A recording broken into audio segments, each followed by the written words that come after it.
Penetapan kenaikan tarif berdasarkan keputusan Menteri Perhubungan nomor 348 tahun 2019 yang merupakan turunan atas Permen Hub 12 tahun 2019, di mana dalam hal ini membagi kenaikan tarif dalam 3 zona.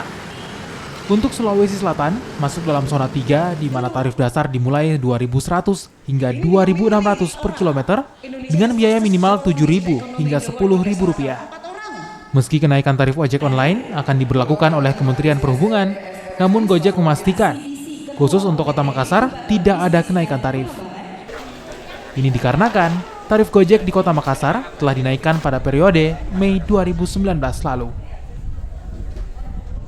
Kelihatannya enggak gitu, karena kan gini, kemarin itu kan arahan dari Kementerian Perhubungan untuk sebagian kota-kota dulu gitu kan.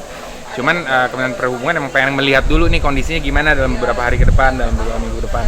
Nah, memang Makassar udah termasuk di batch yang pertama gitu ya, udah naik, jadi nggak akan ada kenaikan.